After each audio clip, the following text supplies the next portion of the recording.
Rarefoot Sneakers presents itself as a legitimate sneaker resale business, but a closer look reveals a mix of promising elements and potential warning signs.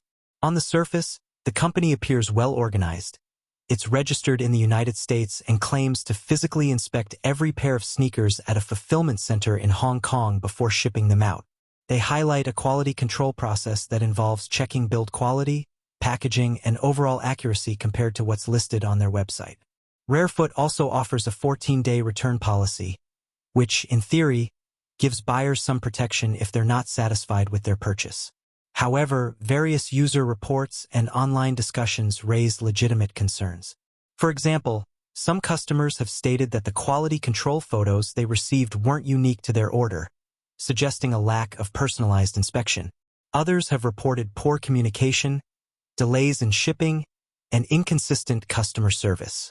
One Reddit user even claimed that someone affiliated with the company was posing as a satisfied customer to write favorable reviews, without disclosing the relationship, casting doubt on the transparency of their marketing practices.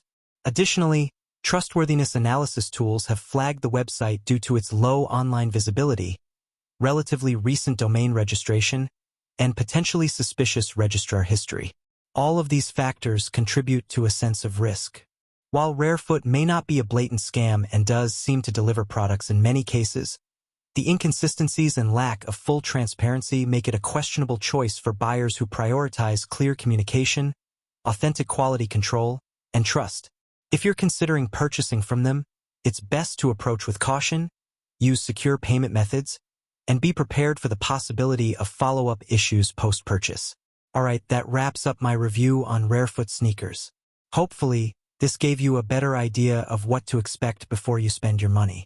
If you've had your own experience with Rarefoot, good or bad, drop it in the comments. I'd love to hear how it went for you. Don't forget to like, subscribe, and hit that bell icon so you don't miss more honest sneaker reviews just like this one. Thanks for watching, and I'll catch you in the next one. Peace.